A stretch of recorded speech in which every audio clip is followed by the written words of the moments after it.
A question that I often hear from all these anxious guys that reach out to me is, when do you know you've done enough? A lot of guys say that they have a lot of work to do on themselves, but when do they know it's the point of, all right, dude, you've done all you can? They don't want to walk away from their relationship. They don't want to give up. They're not afraid to put in work. They just want to know that they've done all they can before blowing up their life, basically.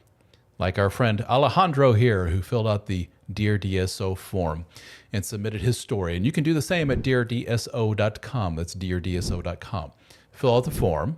And if your story is a good one, I will create a video out of it for the whole world to see or for the podcast listeners to listen to on the Dad Starting Over podcast, available on Spotify, Apple Podcasts, wherever you may listen to your podcasts. And if you're watching this on YouTube, Facebook, X, wherever it may be, do me a favor. Click on subscribe, follow, like, leave a comment, share, all that good stuff. Click on the little bell, notification bell on YouTube. All of these things help me out a great deal.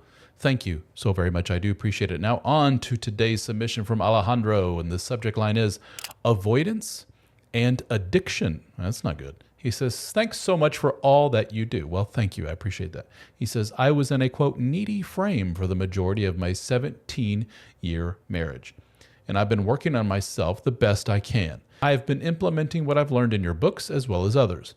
I've been reframing myself as the awesome husband without needing any approval. My wife was raised with an emotionally abusive mother, and she is extremely avoidant. She copes by playing on her phone all day and smoking weed every night after putting our child to bed. She wasn't always this way, but she is extremely uncomfortable with connecting to herself. Every time I try to get close or intimate, parentheses, not sexually, just connected, she pulls away. She's not mean about it, but she slips away from the connection. She's also not taking the best care of herself. She has a poor diet, and she uses pharmaceuticals to maintain her weight. I'm finding it harder and harder to want to connect with her after being pushed away for all of these years. I feel like I still have more work to do to become that A+ version of myself as a masculine husband. I'd say that I'm around a B grade now. But here's the question. At what point can one say that they've done everything that they can as a man to lead their wife to a blissful marriage? How do I know when I've done all that I could and she's just not joining me on this journey? Good question, and it's one that I hear all the freaking time. So what you got is a wife here who is exhibiting signs of possible depression, just being an overall not very winner kind of person. She, smoking pot, poor diet, not taking care of herself, staying on the phone all the time, avoiding time with husband. We can put it this way. She's kind of dumped you, hasn't she? Because the person who wants to keep husband and family intact will do things in order to maintain the connection to their spouse. They will do things to maintain their attraction as a human being. They will do things to maintain their health, to be a good example for their child, to be a good spouse to their husband. This isn't a gendered thing. Same thing for the men. Man, if you just sit around, you have a giant beer gut, and all you do is sleep on the couch all day and fart and play video games, there should be no surprise when the wife slips divorce papers to you after telling you over and over again, like, to shape up. And you're just like, go F yourself. Well, then here you go.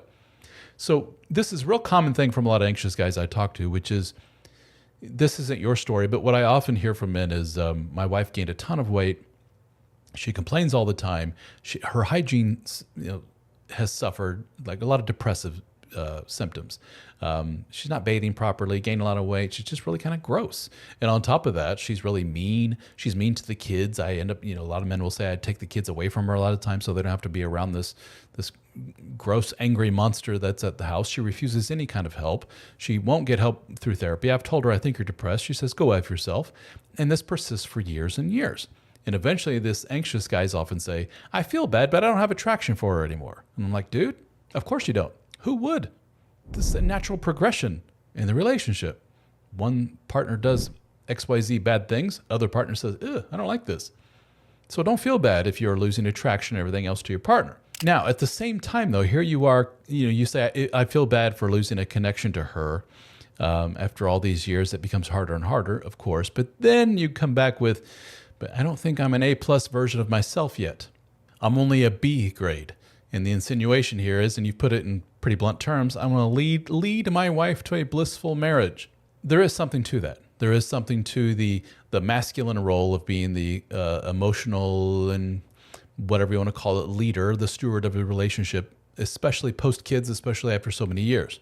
What I've seen, the most successful relationships are one where the guy and gal both put in work to maintain the couple machine, not just the family machine, but the machine as the husband-wife couple, the romantic couple.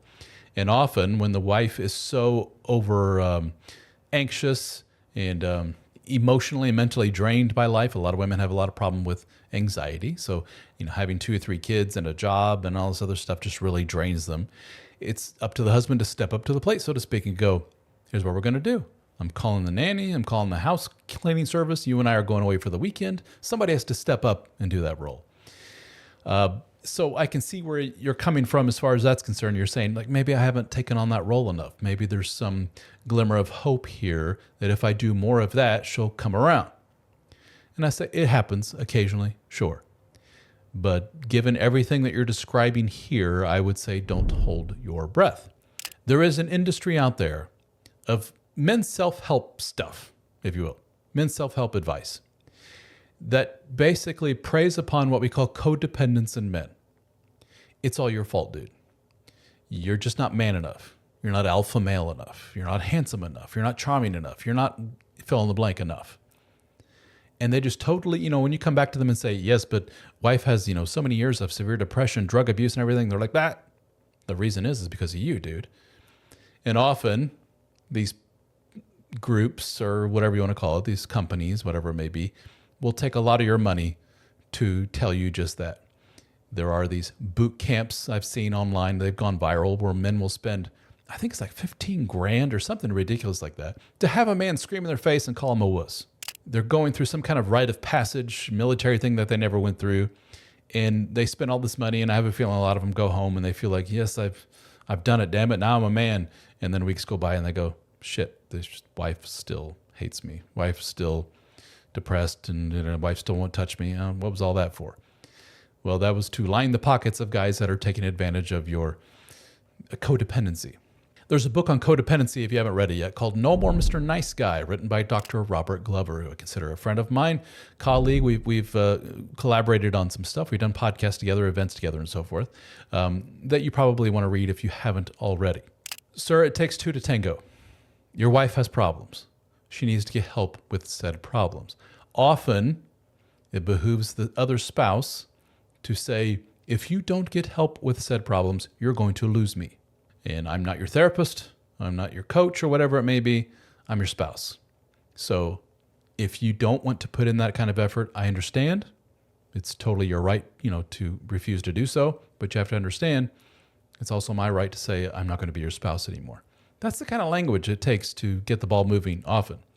But don't be surprised if she says, don't let the door hit you on the way out. What's interesting is often with these guys that tell me, like, how do I know I've not done enough? I'm not an A+ dude, like what you're saying here. I need to be more of a man. It's all my fault. It's all my fault. Those guys tell me, like, I'm in this for a long haul, whatever it takes. If it takes, 5, 10 more years of therapy and work, I'm there, dude. I'm that kind of guy. And then the guy, works on himself and he becomes more confident and he's more fit and he starts, just all around better dude. And sure as shit, some young little thing, starts flirting with him and he's like, wife schmife, I'm out of here. Happens all the time. So be cognizant of that. Are you really in this for the long haul? Do you love her? Do you respect her? Do you appreciate her? Those things are very important. It's not just about the old in and out. I know we often talk about it's the woman needs to respect the man and everything else, but it needs to go the other way as well. If you don't respect your woman and love her and appreciate her, there's no hope here. You're just spinning your wheels. So be honest with yourself. Do you really want intimacy from your wife? Are you really attracted to your wife? Do you respect your wife? Do you like your wife? Some deep questions to ponder. But I thank you for reaching out. Hey, check out the Brotherhood. helpformen.com or jump right to the join page at helpformen.com/join.